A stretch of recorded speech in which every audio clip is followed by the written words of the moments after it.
ঝুঁকিপূর্ণ ৩০ এলাকায় আজ থেকে শুরু হামের টিকাদান কর্মসূচি। প্রথম ধাপে পাচ্ছে ৬ মাস থেকে ৫ বছরের কম বয়সী সব শিশু। প্রধানমন্ত্রীর সঙ্গে সাক্ষাতে ইস্টার সানডেকে সরকারি ছুটি ঘোষণার দাবি পূরণে প্রধানমন্ত্রীর আশ্বাস। চারুকলা থেকে বের হওয়া নববর্ষের শোভাযাত্রার নতুন নাম বৈশাখী শোভাযাত্রা, জানালেন সংস্কৃতি বিষয়ক মন্ত্রী। ইরান থেকে দ্বিতীয় পাইলটকেও জীবিত উদ্ধার, ট্রাম্পের বিজয় উল্লাস। উদ্ধার অভিযানে যাওয়া মার্কিন উড়োজাহাজ ভূপাতিত, দাবি ইরানের। এবং আলোচনার মধ্যে বিসিসিআইকে চিঠি, রুটিন ওয়ার্ক বলছে বিসিবি, এখনো জবাব দেয়নি ভারতীয় বোর্ড।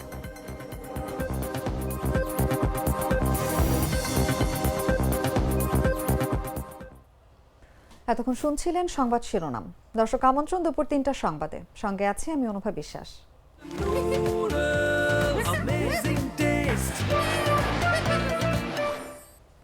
চলে যাচ্ছি পুরো খবরে।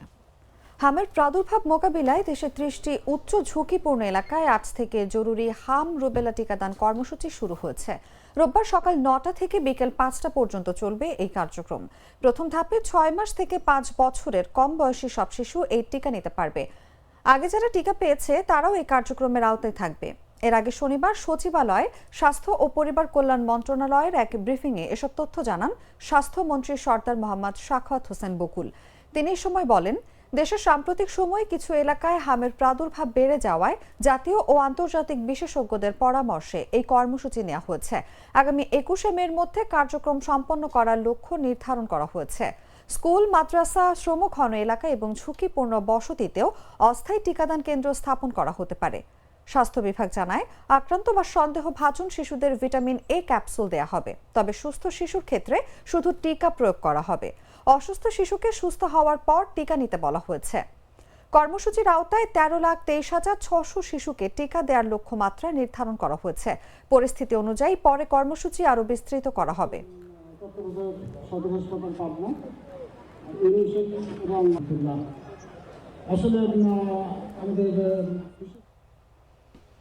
খ্রিস্ট ধর্মাবলম্বীদের পবিত্র উৎসব ইস্টার সানডে উপলক্ষে প্রধানমন্ত্রী তারেক রহমানের সঙ্গে শুভেচ্ছা বিনিময় করেছেন প্রোটেস্ট্যান্ট চার্চের শীর্ষস্থানীয় নেতারা। এ সময় ইস্টার সানডেকে সরকারি ছুটি ঘোষণার দাবি জানিয়েছেন তারা। রোববার দুপুরে সচিবালয়ে প্রধানমন্ত্রীর কার্যালয়ে এই সৌজন্য সাক্ষাৎ ও শুভেচ্ছা বিনিময় অনুষ্ঠিত হয়। সচিবালয়ের মন্ত্রিপরিষদ বিভাগে আয়োজিত এই অনুষ্ঠানে খ্রিস্টান সম্প্রদায়ের প্রতিনিধিরা প্রধানমন্ত্রীর সঙ্গে কুশল বিনিময় করেন। সাক্ষাৎ শেষে federation of Protestant churches in Bangladesh chairman পাস্টর David Anwar Hossain জানান, প্রধানমন্ত্রীর সঙ্গে সাক্ষাতে ইস্টার সানডেকে সরকারি ছুটি ঘোষণার দাবি জানানো হয়েছে। বিএনপির সংরক্ষিত নারী আসনে খ্রিস্টান ধর্মাবলম্বীদের পক্ষ থেকে একজন প্রতিনিধি যুক্ত করা খ্রিস্টান ধর্মীয় কল্যাণ ট্রাস্ট পুনর্গঠনের আহ্বান জানানো হয়েছে। প্রধানমন্ত্রী তারেক রহমান এসব দাবি পূরণে আশ্বাস দিয়েছেন বলেও জানান তিনি।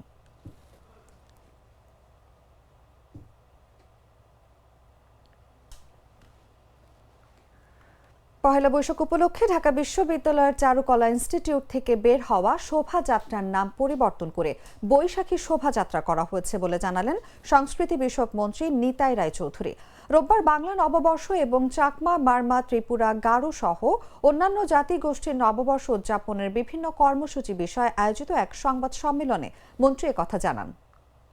একটা পয়লা বৈশাখের এই ঐতিহ্যবাহী আমরা যাদের উত্তরাধিকার, যাদের সেই কৃষক সমাজের যারা আমাদের অন্ন যোগায়, তাদের এই উত্তরসূরি হয়ে এসে এখন আমরা এই নাম নিয়ে এটা এই বিতর্কটা আমরা অবসান করতে চাই।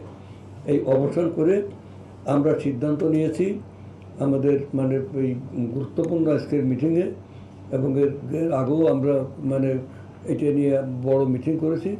আমাদের সিদ্ধান্ত হলো যে আমরা এবার থেকে আমাদের সরকারি সিদ্ধান্ত আছে, আমরা এটাকে আনন্দ শোভাযাত্রা বলবো না, মঙ্গল শোভাযাত্রা বলবো না। শোভাযাত্রা হবে যথাযোগ্য মর্যাদার সাথে, সমস্ত সংস্কৃতির এখানে প্রদর্শন থাকবে, যার যার মতো যাদের অঞ্চলে ঢোল, বাদ্য, পোশাক আশাক নিয়ে আমাদের একটা আনন্দঘন শোভাযাত্রা হবে। এই শোভাযাত্রার নাম হবে বৈশাখী শোভাযাত্রা। যেমন বৈশাখী মেলা, বৈশাখী শোভাযাত্রা, বৈশাখী আনন্দ, যা কিছু সবে আমরা বৈশাখকে হাইলাইট করতে চাই। এটা আমাদের একটা সিদ্ধান্ত, আপনাদের জানাই দিলাম। আমি তো মশলা বদলে ফেলেছি, এবার আপনিও বদলে ফেলুন। একবার প্রাণ গুঁড়া মশলা ব্যবহার করেই দেখুন।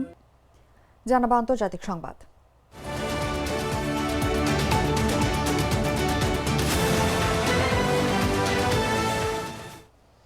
ইরানি ভূপাতিত মার্কিন যুদ্ধ বিমানের দ্বিতীয় পাইলটকে জীবিত উদ্ধার করেছে যুক্তরাষ্ট্র, এমনই দাবি করেছেন মার্কিন প্রেসিডেন্ট ডোনাল্ড ট্রাম্প।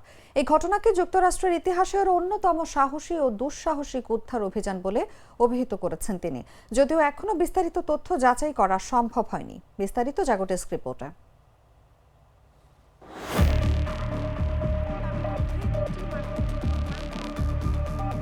ইরানে ভূপাতিত F-15E যুদ্ধ বিমানের দ্বিতীয় পাইলটকে জীবিত উদ্ধারের ঘোষণা দিয়েছেন মার্কিন প্রেসিডেন্ট ডোনাল্ড ট্রাম্প। এই ঘটনাকে যুক্তরাষ্ট্রের ইতিহাসের অন্যতম সাহসী ও দুঃসাহসিক উদ্ধার অভিযান বলে দাবি করেছেন তিনি। রোববার নিজের ট্রুথ সোশ্যাল অ্যাকাউন্টের এক পোস্টে ট্রাম্প জানান, উদ্ধার করা ওই ক্রু সদস্য একজন অত্যন্ত সম্মানিত কর্নেল। তিনি ইরানের দুর্গম পাহাড়ি এলাকায় অবরুদ্ধ ছিলেন এবং ইরান বাহিনী তাকে হন্যে হয়ে খুঁজছিল। ট্রাম্পের ভাষায়, শত্রুরা প্রতি ঘন্টায় তার কাছাকাছি চলে আসছিল, কিন্তু আমাদের কমান্ডোরা তাকে একা হতে দেয়নি। পাইলটকে উদ্ধারের ডজনখানেক অত্যাধুনিক সামরিক বিমান এবং প্রাণঘাতী অস্ত্রশস্ত্র ব্যবহার করা হয়েছে। যদিও ওই কর্নেল কিছুটা আহত হয়েছেন, তবে তিনি এখন বিপদমুক্ত এবং সম্পূর্ণ নিরাপদ।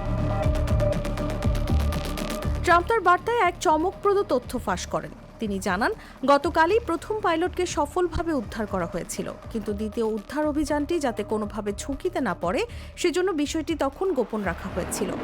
তার দাবি, সামরিক ইতিহাসে এটি বিরল ঘটনা যে শত্রু ভূখণ্ডের গভীরে আলাদাভাবে দুটি সফল উদ্ধার অভিযান চালিয়ে দুজন পাইলটকেই জীবিত ফিরিয়ে আনা হয়েছে। এই অভিযানের সাফল্যের কথা উল্লেখ করে ট্রাম্প দাবি করেন, ইরান এখন সম্পূর্ণভাবে মার্কিন বিমান বাহিনীর নিয়ন্ত্রণে। তিনি বলেন, একটিও মার্কিন প্রাণহানি বা আহত হওয়া ছাড়াই আমরা এই দুটি কঠিন অভিযান সম্পন্ন করেছি। এটি প্রমাণ করে যে ইরানের আকাশে আমাদের একচ্ছত্র আধিপত্য এবং শ্রেষ্ঠত্ব প্রতিষ্ঠিত হয়েছে। এই বিজয়কে কেবল সামরিক সাফল্য নয়, বরং জাতীয় গৌরবের মুহূর্ত হিসেবে দেখছেন ট্রাম্প। রিপাবলিকান ও ডেমোক্রেট নির্বিশেষে সব মার্কিনীকে এই সাফল্যের পেছনে ঐক্যবদ্ধ হওয়ার আহ্বান জানান তিনি। বক্তব্যের শেষে তিনি মার্কিন সামরিক বাহিনীকে বিশ্বের ইতিহাসের সেরা এবং সবচেয়ে পেশাদার বাহিনী হিসেবে অভিহিত করেন। এদিকে মার্কিন প্রেসিডেন্ট ডোনাল্ড ট্রাম্প যখন ইরান থেকে দ্বিতীয় পাইলটকে সফলভাবে উদ্ধারের ঘোষণা দিয়ে বিজয় উল্লাস করছেন, ঠিক তখনই ইরানের পক্ষ থেকে এক পাল্টা দাবি করা হয়েছে।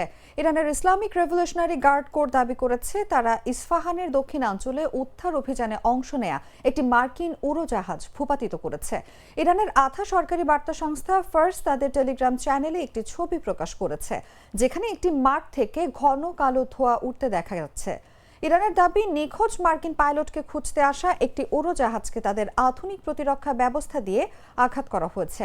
ফার্স্ট নিউজ তাদের প্রতিবেদনে সরাসরি ট্রাম্পকে আক্রমণ করে লিখেছে, এটি একটি বিরাট সামরিক পরাজয় আড়াল করার জন্য ট্রাম্পের মরিয়া ও বেপরোয়া চেষ্টা। এর আগে ইরানে ভূপাতিত F-15E যুদ্ধ বিমানের দ্বিতীয় পাইলটকে জীবিত উদ্ধারের ঘোষণা দিয়েছেন মার্কিন প্রেসিডেন্ট ডোনাল্ড ট্রাম্প। এই ঘটনাকে যুক্তরাষ্ট্রের ইতিহাসের অন্যতম সাহসী ও দুঃসাহসিক উদ্ধার অভিযান বলে দাবি করেছেন তিনি।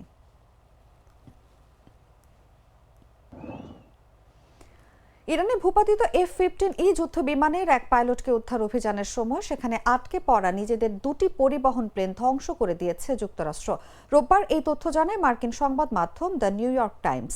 অন্যদিকে ইরানের Islamic revolutionary guard corps IRGC এবং পুলিশ আলাদাভাবে দাবি করেছে তারা ইস্পাহানের কাছে একটি মার্কিন C-130 সহায়ক প্লেন ভূপাতিত করেছে। ভূপাতিত যুদ্ধ বিমানের অস্ত্র কর্মকর্তা একজন কর্নেল ছিলেন। দক্ষিণ পশ্চিম ইরানের পাহাড়ি এলাকায় 36 ঘন্টারও বেশি সময় ধরে লুকিয়ে থাকার পর রোববার ভোরে মার্কিন বিশেষ বাহিনী তাকে উদ্ধার করে। নিউ ইয়র্ক টাইমসের প্রতিবেদন অনুসারে কমান্ডো বাহিনী এবং উদ্ধার করা পাইলটকে নিরাপদে সরিয়ে নিতে নির্ধারিত দুটি মার্কিন পরিবহন প্লেন ইরানের ভেতরে একটি দূরবর্তী ঘাঁটিতে বিকল হয়ে পড়ে। সংবেদনশীল সরঞ্জাম সহ এসব প্লেন ইরানের হাতে পড়ার ঝুঁকি এড়াতে কমান্ডাররা সেগুলো ধ্বংস করার নির্দেশ দেন। পরে বিকল্প হিসেবে আরও 3টি প্লেন পাঠিয়ে সব মার্কিন সেনাকে সরিয়ে নেওয়া হয়। গ্লিটারের টুইন লেমন ও অ্যান্টিব্যাকটেরিয়াল ফর্মুলা বাসনকে চকচকে জীবাণুমুক্ত করে আমাদের দেয় গ্লিটার গ্যারান্টি। সংবাদ শেষ করব খেলার খবর জানিয়ে।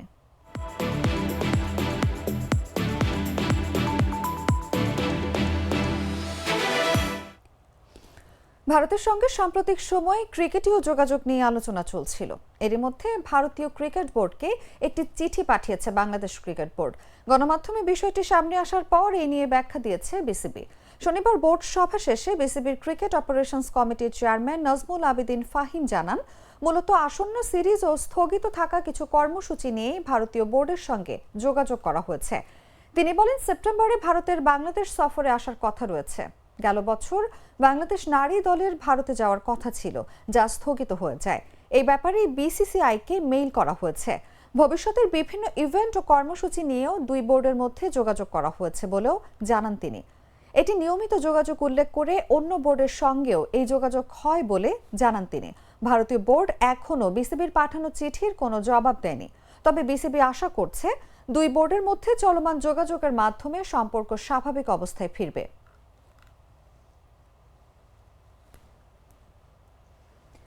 চলতি মাসে আসছে নিউজিল্যান্ড দল। আসন্ন সিরিজকে সামনে রেখে প্রস্তুতি জোরদার করেছে বাংলাদেশ ক্রিকেট দল। ব্যস্ত সূচির ফাঁকে বিশেষ দ্বিতীয়বারের মতো খেলোয়াড়দের জন্য ফিটনেস ক্যাম্প অনুশীলনের আয়োজন করা হয়েছে, যেখানে জাতীয় দল ও আশেপাশে থাকা ক্রিকেটাররা নিজেদের শারীরিক সক্ষমতা আরও উন্নত করার লক্ষ্যে কাজ করছেন। আজ সকাল 10টা থেকে শুরু হওয়া এই অনুশীলন চলবে 16 এপ্রিল পর্যন্ত।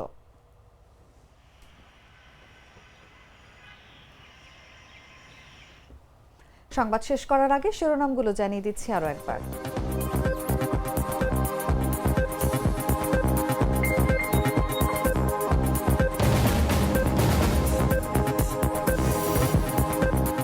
উচ্চ ঝুঁকিপূর্ণ 30 এলাকায় আজ থেকে শুরু হামের টিকাদান কর্মসূচি। প্রথম ধাপে পাচ্ছে 6 মাস থেকে 5 বছরের কম বয়সী সব শিশু। প্রধানমন্ত্রীর সঙ্গে সাক্ষাতে ইস্টার সানডেকে সরকারি ছুটি ঘোষণার দাবি পূরণে প্রধানমন্ত্রীর আশ্বাস। চারুকলা থেকে বের হওয়া নববর্ষের শোভাযাত্রার নতুন নাম বৈশাখী শোভাযাত্রা, জানালেন সংস্কৃতি বিষয়ক মন্ত্রী।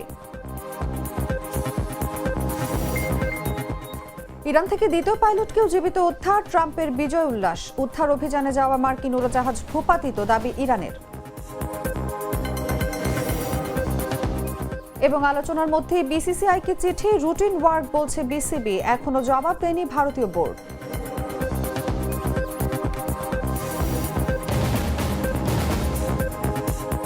দর্শক, এই ছিল এখনকার মতো। এরপর বিকেল 5টায় দেখবেন দেশজুড়ে সংবাদ। প্রতি মুহূর্তে সর্বশেষ খবর জানতে ভিজিট করুন jagonews24.com। ফলো করুন আমাদের ভেরিফাইড ফেসবুক পেজ এবং সাবস্ক্রাইব করুন জাগো নিউজের ইউটিউব চ্যানেল। ধন্যবাদ সবাইকে।